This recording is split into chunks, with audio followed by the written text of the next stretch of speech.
আজকের এই ভিডিও দেখার পরে আপনাদের আর অর্থ উপার্জন করার জন্য দিনরাত খাটতে হবে না। মাত্র একটা উপায় করলেই আপনাদের যে অর্থ সংকট সেখান থেকে আপনারা মুক্ত হবেন এবং প্রচুর টাকা আপনাদের গচ্ছিত হবে। ঠিক এই ধরনেরই একটা ভিডিও সামনে এসেছে, আমি আপনাদের সেই ভিডিও দেখাবো। আমি নয়ন আর আপনারা দেখছেন দ্য লং প্রসেস। আমি আজ যাকে কুসংস্কারের সর্দার হিসাবে চিহ্নিত করেছি সেই প্রদীপ পাল তার দলেরই কেউ একজন হবে, তিনি এই উপায়টি খুঁজে বের করেছেন এবং সেই উপায় তিনি বলবেন। তারপরে আমি আপনাদের সামনে এক এক করে আলোচনা করব। সর্বপ্রথমে সেই ভিডিও ফুটেজটি আপনারা শুনুন। টাকার প্রয়োজন কার নেই? টাকা বা অর্থ যাই পড়ুন, প্রত্যেকেরই প্রয়োজন আছে। জীবন নির্বাহ করার জন্য অর্থের প্রয়োজন। সেই অর্থটাকে ধরে রাখতে গেলে কি করতে হবে? একটি টাকার কয়েন নেবেন। 1 টাকা হোক, 2 টাকা হোক, 10 টাকা হোক, 5 টাকা হোক, একটা কয়েন নেবেন। কয়েনের মধ্যে পারফিউম লাগাবেন, দুদিকেই লাগাবেন। লাগিয়ে একটি লাল কার্ড নেবেন। লাল কার্ডটিতে আপনার কয়েনটিতে লাল কার্ডটি বাঁধবেন এবং মন্ত্র বলবেন। 21 বার হোক, 51 বার হোক, 108 বার হোক। ওম শ্রীম নামা, ওম শ্রীম নামা, ওম শ্রীম নামা, এই মন্ত্রটি বলবেন আর বাঁধবেন এবং এটি আপনি আপনার পার্সে রাখবেন বা আপনার তিজোরিতে রাখবেন। লক্ষ্মী সন্তুষ্ট থাকবে। তাহলে শুনলেন, এই যে উপায়, এই উপায় করলে আপনাদের যে অর্থ সংকট, সেই অর্থ সংকট থেকে আপনারা মুক্ত হবেন এবং প্রচুর টাকা আপনাদের গচ্ছিত থাকবে। আচ্ছা, এই ধরনের যদি আপনারা কাণ্ডটি করেন এনার কথা শুনে, তাহলে সত্যি কি আপনাদের আর কাজ করতে হবে না? আপনাদের মাথার ঘাম পায়ে ফেলতে হবে না? আপনাদের পরিশ্রম করতে হবে না? যদি এটাই হতো তাহলে আমরা সকলেই তো কোনো একটা টাকার কয়েন নিয়ে তাতে পারফিউম মেরে সেন্ট উড়িয়ে আর ওই একটা কি লাল কাঠ না কি বেঁধে পকেটের মধ্যে ভরে রাখলে টাকা আমাদের এরকমই হাওয়াতে চলে আসতো। তাহলে আমাদের দেশের মানুষ এত গরিব কেন হতো?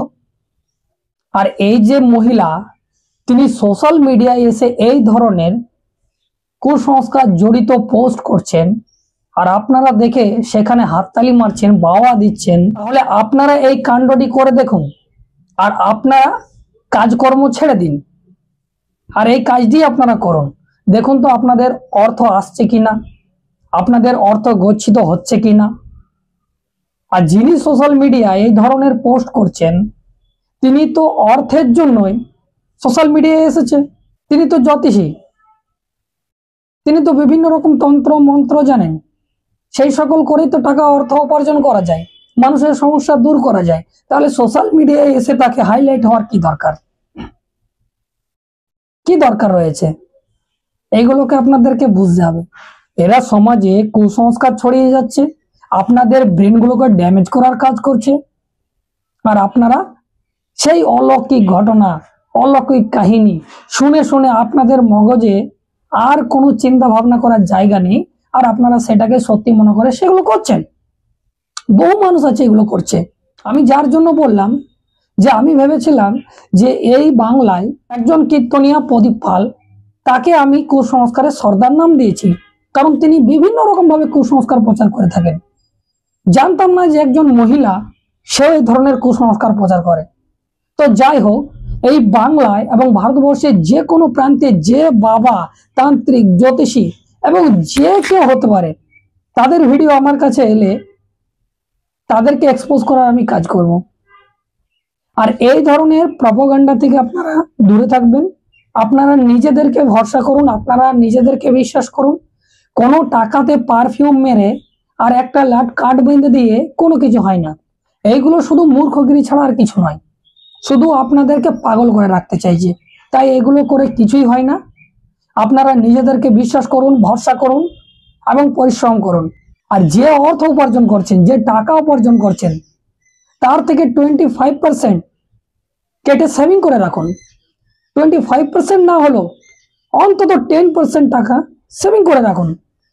তারপরে দেখুন আপনারা 2-5 বছর পর সেই আপনার 10% টাকা কিভাবে আপনার মূলধন একটা তৈরি হচ্ছে, গচ্ছিত হচ্ছে, সেখান থেকে আপনার বড় একটা কাজ করুন। কিন্তু এই ধরনের পাখণ্ডীদের কথা শুনে, এই ধরনের কুসংস্কার জড়িত মহিলাদের কথা শুনে আপনাদের ভবিষ্যৎকে কোনোভাবেই নষ্ট করবেন না।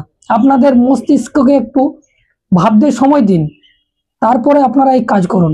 আপনাদের কি মনে হয় এই সমস্ত যারা জ্যোতিষী রয়েছে বা কীর্তনিয়া রয়েছে, যা বাবা রয়েছে, ঢাবা রয়েছে, যারা লাগাতার কুসংস্কার প্রচার করছে, সেইগুলো আপনারা সত্যি মনে করছেন নাকি সত্যি কুসংস্কার? আপনারা অবশ্যই কমেন্ট করে জানাবেন। যদি প্রথমবার আপনারা ফেসবুকে দেখে থাকেন ফলো করে নেবেন এবং ইউটিউবে গিয়ে সার্চ করুন দ্য লং প্রসেস, সেখানে সাবস্ক্রাইব করে রাখুন, কারণ আমি এই ধরনের কন্টেন্ট নিয়ে আসি। এখন এই পর্যন্তই, ধন্যবাদ।